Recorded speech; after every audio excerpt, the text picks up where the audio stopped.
The Running Dream, Day 53. Chapter 4. The team is roving, having a new crew around.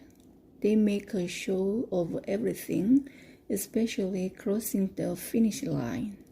So far, the crew is not talking to me, so I try to forget they're even there and not feel too self-conscious about my very visible fake leg. I do my best to act normal, and I shadow Fiona as she moves from event to event.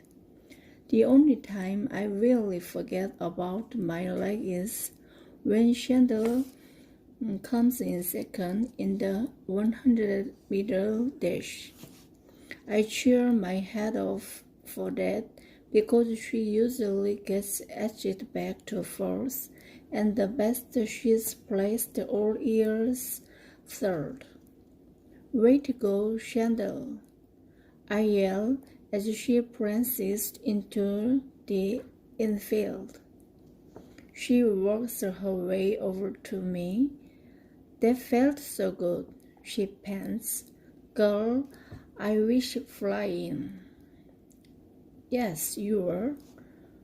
I bump her fist when he puts it up, flying with flames shooting from your feet. Chandler laughs. Glad you could see 'em, 'cause I could sure feel 'em. She cocks her head at something behind me and lowers her voice. You've got company.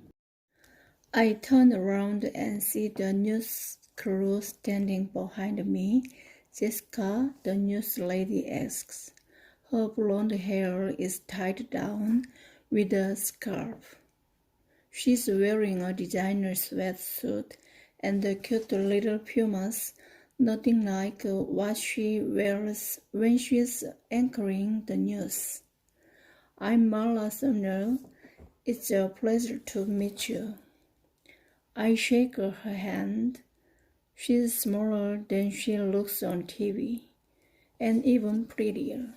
This is my photographer, Andy Richards, she says, indicating the man lugging a large black camera bag, a tripod, and a big lens video camera. He flashes a smile, then gets busy with his equipment. Your coach says you're okay with being interviewed? I nod. Good. She looks around, then points to a spot farther infield. Why don't we do it over there? I'd like to get the finish line in the background. It doesn't take long for them to set up. Marla tells me to look at her, not the camera, and the first thing she has me do is state my name. After that, she's off and running with the questions. I'm nervous at first, but since the camera's a little off to the side, I try to block it out and just answer her questions. She's very attentive and nods a lot, and before too long she's done. Thank you so much, Jessica, she says. This is an important story, and we want to do what we can to help. I appreciate that, I say softly. How do you feel about us coming to your home? I think it would add a personal dimension if we could include your family in the story. Oh, I think that would be okay. You should ask my mom and dad, though.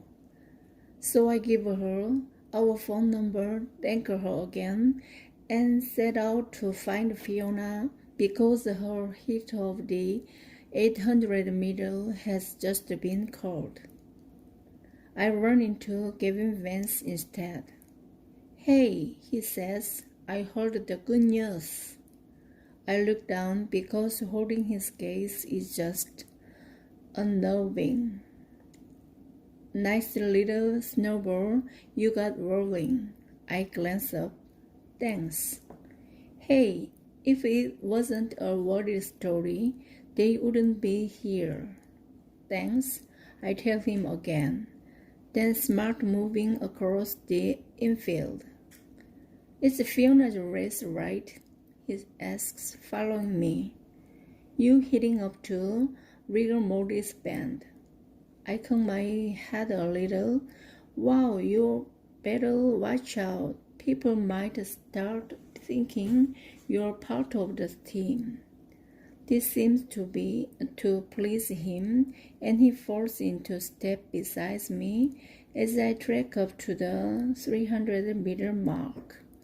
I'm starting to feel a little like it, actually. I snort. Yeah?